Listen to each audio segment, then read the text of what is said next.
Bismillah, alhamdulillah, wassalatu wassalamu ala nabiyina Muhammad. Ini adalah caption ya dari Imam Erwin. Jika dia muslim, maka tak layak dia ucapkan perkataan ini. Hendaklah dia bertobat kepada Allah Azza wa Jalla. Jika yang dimaksud adalah syariat poligami, maka dia telah jatuh kepada perkataan salah satu pembatal keislaman, yaitu mencela salah satu syariat Allah. Dan jika yang dimaksud adalah individunya, maka dia telah berburuk sangka kepada hamba Allah. Maka orang tersebut hendaklah bertaubat dan meminta maaf kepada orang tersebut karena perilakunya yang buruk. Bahwasanya dalam syariat Islam poligami itu ada, dan esensi dari wajib nikah adalah karena ada dorongan biologis, bukan sekadar hanya menafkahi wanita. Dan ini adalah syubhat yang selalu digembor-gembor oleh orang munafik, wanita yang lemah akalnya. Kalau sekadar menafkahi atau menyantuni duafa dan janda-janda, tidak harus dengan menikah. Oleh karena itu, laki-laki yang impoten diharamkan menikah. Karena syariat poligami diturunkan untuk mereka yang mampu secara biologis, agar menyalurkan hasrat mereka pada wanita-wanita mereka senangi dengan cara menikah, bukan dengan cara berzina. Dan zina sudah menjadi lumrah di negara barat, sehingga tak diketahui lagi nasab anak tersebut, sehingga hak kewarisan pun hilang. Dan Islam mencegah sebab-sebab ini. Islam hadir bukan hanya sekedar melepaskan syahwat lalu lepas itu saja, tapi ada konsekuensi yang harus mereka penuhi. Inilah Islam mengajarkan agar laki-laki itu menjadi seorang yang bertanggung jawab, bukan hanya sekedar setia. Mereka yang mampu secara biologis agar menyalurkan hasrat mereka ini kepada wanita-wanita yang mereka senangi, yaitu tidak saja mampu secara biologis, mampu secara moral, mampu secara berlaku adil, dan bertanggung jawab terhadap keluarga yang dia naungi, istri-istrinya, anak-anaknya, sesuai dengan kemampuan dia. Dan yang membuat status ini adalah dia bertobat karena dia keliru dan minta maaf kepada orang yang dia gibahi. Mereka mengira bahwasanya poligami itu hanya perilaku sosial yang tujuannya menyelamatkan janda-janda. Lalu mengklaim bahwa para praktisi poligami harus menikahi janda tua. Padahal dalam syariat Islam, poligami itu tidak disuruh memprioritaskan hanya janda tua, tapi wanita yang disenangi 2, 3, atau 4 dengan syarat mampu berlaku adil. Dan ini tolong digarisbawahi. Sebelum berkomentar, menebar fitnah, pahami dulu ayat Allah. Kalaupun ada orang-orang yang menyalahi syariat, yang disalahi adalah oknumnya. Karena ada juga oknum yang menikah istri satu, tidak berlaku adil, tidak bertanggung jawab. Tidak ada yang menyalahi pernikahan tersebut. Tapi ketika ada yang menikah lebih dari satu, jika dia buat salah, tak bertanggung jawab, maka yang diserang adalah poligaminya. Wa iyadzubillah.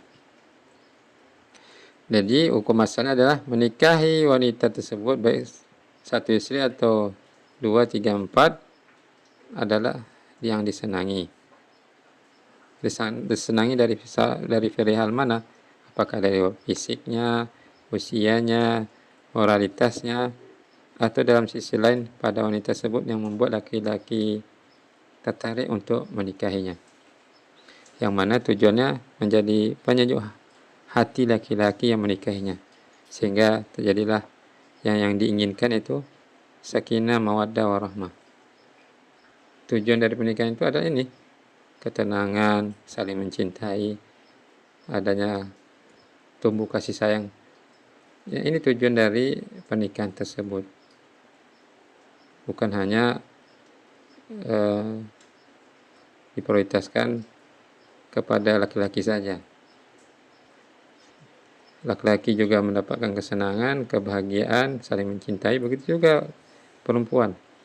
Dalam Islam, adanya poligami bukan maksud untuk menzolimi wanita, tapi untuk saling melengkapi kekurangan mereka, saling mengisi masing-masing dari apa yang mereka miliki. Bahwasanya Rasulullah SAW, istri-istri beliau itu semuanya muda, kecuali yang lebih tua adalah Khadijah binti Khuwailid dan Saudah binti Sam'ah radhiyallahu anhunna. Dan hampir saja Saudah ini diceraikan oleh Rasulullah SAW. Lalu Saudah minta agar jangan diceraikan, ya. Lalu dia meminta agar jatah malamnya diberikan kepada Aisyah radhiyallahu anha. Dan ini bukan berarti Rasulullah SAW hina dengannya, yang biasa dituduhkan oleh kaum kufar, orang-orang munafik yang lemah akalnya, lemah imannya, sehingga ada yang berani menuduh Rasulullah SAW sebagai tukang kawin. Padahal inilah fitrahnya. Selain untuk menikahi wanita tersebut, menyalurkan kebutuhan biologis, ada banyak hikmah di baliknya. Di masa Rasulullah SAW, pernikahan itu adalah cara untuk mengikat bukan hanya satu keluarga, tapi banyak keluarga, banyak kabilah, sehingga itu akan mempermudah tersebarnya dakwah. Dan itu menunjukkan di masa itu laki-laki tersebut adalah laki-laki yang mampu bertanggung jawab. Nampak dia itu adalah laki-laki yang punya power.